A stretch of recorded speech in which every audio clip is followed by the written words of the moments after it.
നാം ഇന്ന് ഒരുമിച്ച് ധ്യാനിക്കുന്നത് യോഹന്നാന്റെ സ്നാനം. ഇതിനൊരു തലക്കെട്ട് കൊടുക്കാൻ ഞാൻ ആഗ്രഹിക്കുന്നത് സ്നാനം കുറുക്കു വഴിയോ കുരിശിന്റെ വഴിയോ. സ്നാനം കുറുക്കു വഴിയോ കുരിശിന്റെ വഴിയോ. യോഹന്നാന്റെ സ്നാനം പലപ്പോഴും എപ്പിസ്കോപ്പൽ സഭകളുടെ വിശ്വാസ ആചാരങ്ങൾ തെറ്റാണ് എന്ന് സ്ഥാപിക്കാൻ പലപ്പോഴും ഉപയോഗിക്കപ്പെടുന്ന ഒരു ഭാഗമാണ്. ചില ആളുകളൊക്കെ വീട്ടിൽ വന്നിട്ട് നമ്മളോട് പറയും, ഇങ്ങനെയൊക്കെ നടന്നാൽ മതിയോ, സ്വർഗത്തിൽ പോകണ്ടേ, രക്ഷിക്കപ്പെടണ്ടേ? ഒരല്പം കൂടെ കടത്തി ചില ആളുകൾ ചോദിക്കും, യേശു ഏറ്റ സ്നാനം ഏൽക്കേണ്ടേ? എന്നാൽ രസകരമായ ഒരു വസ്തുത, യേശു 3.5 കൊല്ലം ഒത്തിരി കാര്യങ്ങൾ ചെയ്തു. അതിൽ എടുത്തു പറയുന്നത് ഇത് മാത്രമേ ഉള്ളൂ. യേശുവിന് ഉടുതുണിക്ക് മറുതുണി ഇല്ലാതെ ജീവിച്ചവന്, സ്വന്തമായി ഒരു കല്ലറ പോലും ഇല്ലാതിരുന്നവനാണ്. നമുക്ക് അതുപോലെ ആകാമെന്ന് ആരെങ്കിലും പറഞ്ഞു കേട്ടിട്ടുണ്ടോ? യേശു കല്യാണം കഴിച്ചിട്ടില്ല. എന്തിനാ കല്യാണം കഴിക്കുന്നത്? അപ്പോൾ ഈ മുങ്ങിയത് മാത്രമേ ഉള്ളൂ ഈ 3.5 കൊല്ലം എടുത്തു പറയാൻ.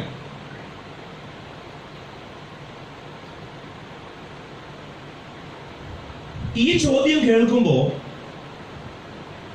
നമ്മളിൽ ചിലർക്കെങ്കിലും ഇത് യുക്തിസഹമായി തോന്നാം. കാരണം 30-ാമത്തെ വയസ്സിൽ യേശു സ്നാനപ്പെട്ടു. അതെന്തുകൊണ്ട് നമ്മൾ സ്വീകരിച്ചുകൂടാ? എന്നാൽ നാം അറിയേണ്ടത് യോഹന്നാന്റെ സ്നാനം ക്രിസ്തീയ സ്നാനം അല്ല എന്നുള്ളതാണ്. എന്തുകൊണ്ട് യോഹന്നാന്റെ സ്നാനം ക്രിസ്തീയ സ്നാനമല്ല? അത് പറഞ്ഞിട്ട് വേദഭാഗത്തേക്ക് ഞാൻ മടങ്ങി വരാം. യോഹന്നാന്റെ സ്നാനം ക്രിസ്തീയ സ്നാനം അല്ലെങ്കിൽ പിന്നെ എന്തിനാണ് നാം ആ സ്നാനം ഏൽക്കണമെന്ന് നമ്മോട് ആളുകൾ പറയുന്നത്? ഒരു 4-5 കാരണങ്ങൾ ഞാൻ വേദപുസ്തക അടിസ്ഥാനത്തിൽ നിങ്ങളോട് പങ്കുവയ്ക്കാം. എന്തുകൊണ്ട് യോഹന്നാന്റെ സ്നാനം ക്രിസ്തീയ സ്നാനം അല്ല? യോഹന്നാന്റെ സ്നാനം എന്താണ് എന്നറിയണമെങ്കിൽ യോഹന്നാൻ ആരായിരുന്നു എന്നറിയണം. യോഹന്നാൻ ആരായിരുന്നു എന്നറിയാതെ യോഹന്നാൻ നടത്തിയ സ്നാനം എന്താണെന്ന് നമുക്കറിയാൻ സാധിക്കില്ല. ആരാണ് യോഹന്നാൻ? പുരോഹിതനായ സെഖരിയാവിനും എലിസബത്തിനും വാർദ്ധക്യത്തിൽ ജനിച്ച മകനാണ് സെഖരിയാവ്. ഒരു യാഥാസ്ഥിതിക പൗരോഹിത്യ യഹൂദ കുടുംബത്തിൽ ജനിച്ച യോഹന്നാൻ യഹൂദന്റെ സാമ്പ്രദായിക വസ്ത്രധാരണമായ നീളൻ കുപ്പായമോ കോഷർ ഭക്ഷണമോ ഒന്നും കഴിക്കാതെ ഒരു സാധാരണ യഹൂദൻ ജീവിക്കുന്നതിൽ നിന്നും വളരെ വ്യത്യസ്തമായി എല്ലാ അർത്ഥത്തിലും വിഭിന്നനായി യോഹന്നാൻ ജീവിക്കുകയാണ്. എങ്ങനെയാണ് ഈ പൗരോഹിത്യ കുടുംബത്തിൽ ജനിച്ച യോഹന്നാൻ ഇങ്ങനെ മരുഭൂമിയിൽ ചെന്ന് എത്തപ്പെട്ടത്? അതിന് പല കാരണങ്ങൾ നമുക്ക് പറയാവുന്നതാണ്. അതിന്റെ വിശദാംശങ്ങളിലേക്കൊന്നും ഞാൻ പോകുന്നില്ല. ചില ആളുകൾ പറയുന്ന ഒരു കാരണം, അന്നത്തെ കാലത്ത്, അതായത് യേശു ജീവിച്ചിരുന്ന, യോഹന്നാൻ ജീവിച്ചിരുന്ന കാലത്ത് ചാവുകടലിനോട് ചേർന്ന് കുറെ ആളുകൾ ഒരുമിച്ച് താമസിച്ചിരുന്നു. ഇവർ പട്ടണങ്ങളിൽ താമസിക്കാതെ യഹൂദന്റെ പരമ്പരാഗതമായ ആചാരങ്ങളോ അനുഷ്ഠാനങ്ങളോ ഒന്നും അനുഷ്ഠിക്കാതെ അതിൽ നിന്നൊക്കെ മാറി കുറെ ആളുകൾ ഈ ചാവുകടലിന്റെ ഓരങ്ങളിൽ, അവിടെയുള്ള ഗുഹകളിലൊക്കെ താമസിച്ചിരുന്നു. ഇവർ അവിടെ താമസിച്ച് പ്രധാനമായും ചെയ്തു വന്നത് തങ്ങൾ ഉൾപ്പെടുന്ന യഹൂദ മതത്തിന്റെ ദുഷിപ്പുകൾക്കെതിരെ,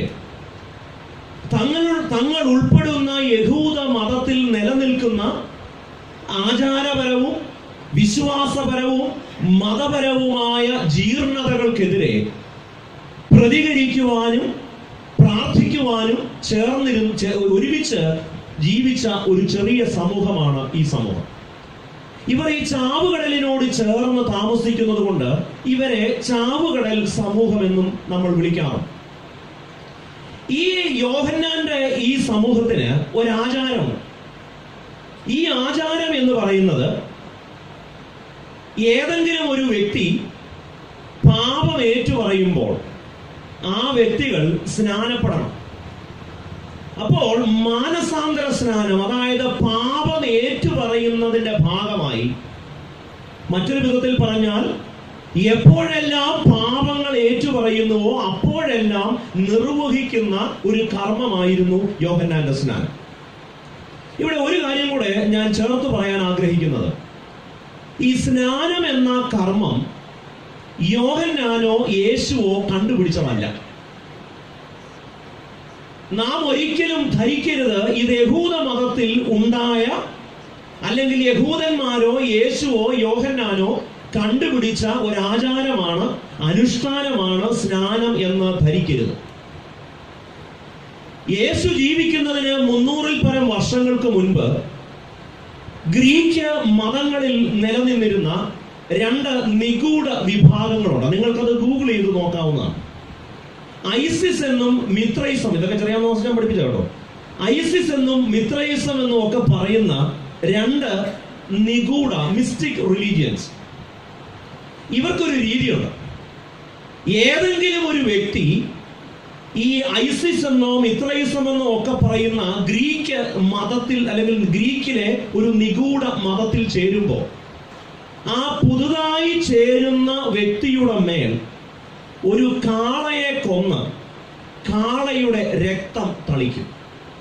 അപ്പോൾ തങ്ങളുടെ മതത്തിലേക്ക് ചേരുന്ന വ്യക്തിയുടെ മേൽ കാളയുടെ രക്തം തളിക്കുന്ന ചടങ്ങിന് പറയുന്ന പേരാണ് ബാപ്റ്റിസം.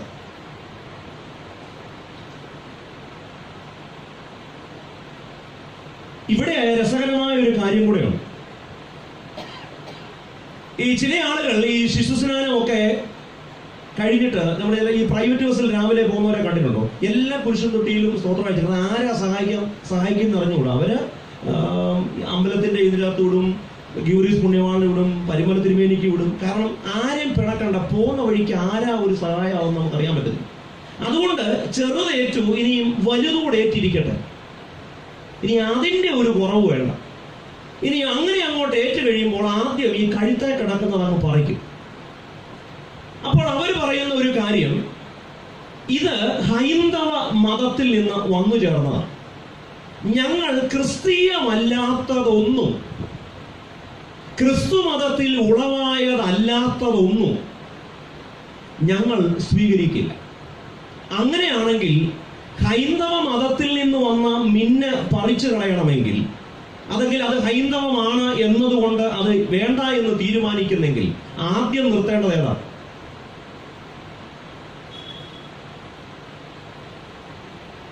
ഇങ്ങനെ ഉണ്ട കഴിഞ്ഞോലിരുന്ന കാര്യങ്ങൾ മുന്നോട്ട് പോകത്തില്ല.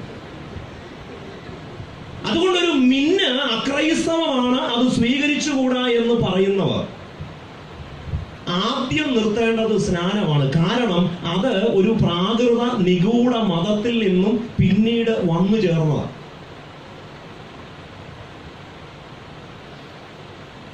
ഞാൻ എന്തിനാണ് ഇത്രയും കാര്യങ്ങൾ വിശദീകരിച്ചത് എന്ന് ചോദിച്ചാൽ, എന്താണ് യോഹന്നാന്റെ സ്നാനം എന്ന് പറയാൻ വേണ്ടി. അപ്പോൾ ഇനിയും ഇത് എല്ലാ യഹൂദനും അനുഷ്ഠിച്ചിരുന്ന ഒരു ചടങ്ങുമല്ല. യഹൂദന്റെ പ്രധാനപ്പെട്ട ചടങ്ങ് പരിച്ഛേദനയാണ്. എന്നാൽ 2000-ൽ താഴെ വരുന്ന ഈ യോഹന്നാൻ ഉൾപ്പെടുന്ന ഈ സമൂഹം ഗ്രീക്ക് മതത്തിൽ നിന്ന് സ്വീകരിച്ച ഒരാചാരമാണ് സ്നാനം. അവിടെ അവർ കാളയുടെ രക്തം തളിച്ചാണ് സ്നാനം നടത്തിയിരുന്നതെങ്കിൽ യോഹന്നാൻ നടത്തിയിരുന്നത് അത് വെള്ളത്തിൽ ഇറക്കി നിർത്തിയ. അപ്പോൾ ഇതൊരു യഹൂദന്റെ ആചാരമല്ല. 2, എല്ലാ യഹൂദനും ഇത് അനുഷ്ഠിച്ചിരുന്നുമില്ല. അതിലുപരി ഇത് മാനസാന്തര സ്നാനമാണ്. പാപം ഏറ്റുപറയുന്നതിന്റെ അടയാളമായി ചെയ്യുന്ന ഒന്നായിരുന്നു യോഹന്നാന്റെ സ്നാനം. രണ്ടാമത്തെ കാരണം,